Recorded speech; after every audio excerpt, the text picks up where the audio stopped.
Hello viewer, আজকের ভিডিওতে আমি অল্টারনেটরের আরো একটি ইম্পর্টেন্ট প্রবলেম সলভ করব। বেসিক্যালি আমাদের থেরেজার বইয়ের 37.12 নাম্বার এক্সাম্পল এটি। তবে ভিডিওটি শুরু করার আগে আমি অবশ্যই বলবো, যারা আমার চ্যানেলে একদম নতুন তারা আমার প্লেলিস্ট থেকে অল্টারনেটরের উপর আগের বেসিক ভিডিওগুলো একটু দেখে আসুন, তাহলে আপনাদের বুঝতে সুবিধা হবে। তো দেখুন, আমাদের অল্টারনেটরে আজকে কোশ্চেনটিতে বলছে an alternator on open circuit generates 360 volt at 60 hertz. Okay, 360 volt generate করতেছে 60 হার্টজ ফ্রিকোয়েন্সিতে। When the field current is, আজকে একটা নতুন টার্ম আসছে ফিল্ড কারেন্ট, 3.6 অ্যাম্পিয়ার। এটা হোয়েন, ঠিক আছে, এটা মনে হয় লাইটের একটা রিফ্লেকশন পড়ছে। তো neglecting saturation determine the open circuit EMF when the frequency is 40 hertz, অর্থাৎ ফ্রিকোয়েন্সি চেঞ্জ হয়ে গেছে, 60 থেকে 40 হার্টজ হয়ে গেছে, এবং ফিল্ড কারেন্টটা বলছে আমাদের 2.4 অ্যাম্পিয়ার। তো আমরা আসলে এই প্রবলেমটা কিভাবে আর কি ট্যাকেল করব?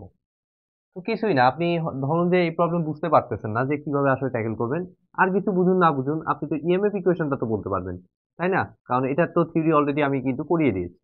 তো এটার ফর্মুলাটা কি? আমাদের 4.44 অল্টারনেটরের ক্ষেত্রে KP pitch factor into KD distribution factor into frequency into flux per pole, তারপরে হচ্ছে আমাদের কত, এফ ফাই, তারপরে হচ্ছে আমাদের কি, টার্নস নাম্বার। এটা হচ্ছে আমাদের কি, ইজির ফর্মুলা। ওকে, তো এখান থেকে একটা জিনিস খেয়াল করে দেখুন, এখানে কিন্তু আমাদের এই কেপি কেডি অর্থাৎ ওয়াইন্ডিং রিলেটেড যে তথ্যগুলা, এগুলোর কথা কিন্তু স্পেসিফিক ভাবে কিছু বলা নাই।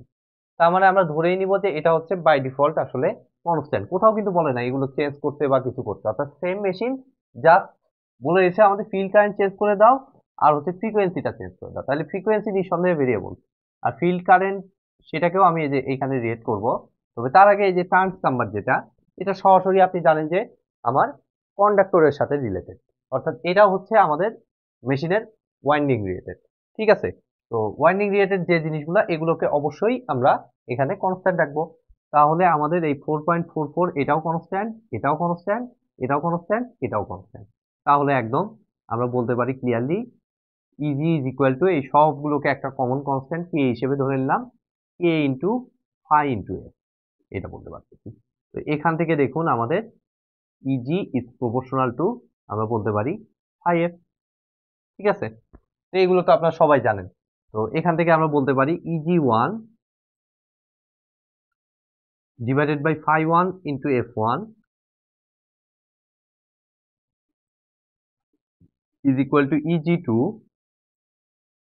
divided by phi 2 into f2। একদম এইচএসসি থেকে এগুলো আপনারা করে আসতেছেন। তো eg1 প্রথম ক্ষেত্রে ইএমএফ আমাদের কত বলতে, সেটা আমরা লিখে দেব 360। তো এটা আসলে বাই ডিফল্ট এটাকে লাইন ভোল্টেজ আমরা ধরে থাকি।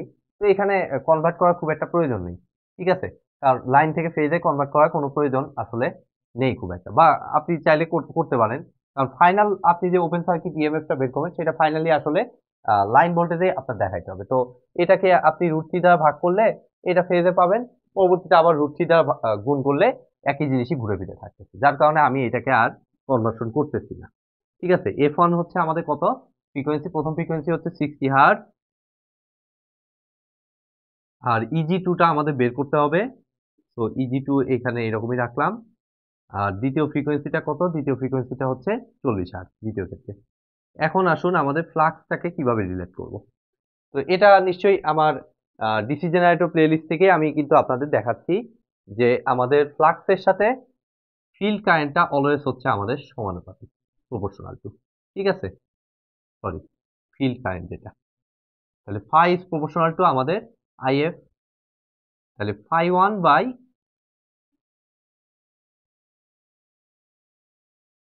Phi 2 is equal to actually হবে আমাদের আইএফ 1 বাই আইএফ 2। ঠিক আছে, কোনো সমস্যা নাই। তাহলে এখান থেকে দেখুন আমাদের ফাই 1 বাই ফাই 2টা আমরা বের করে ফেলি।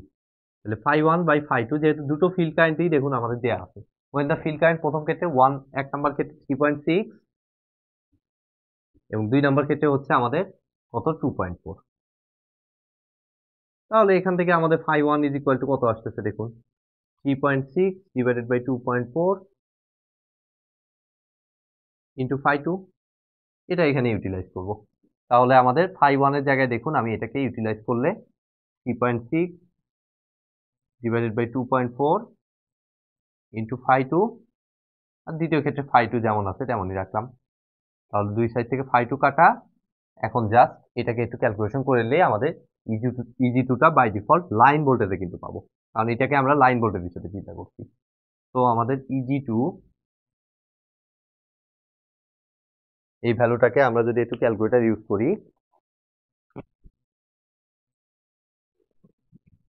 তাহলে দেখুন 360 ইন্টু 40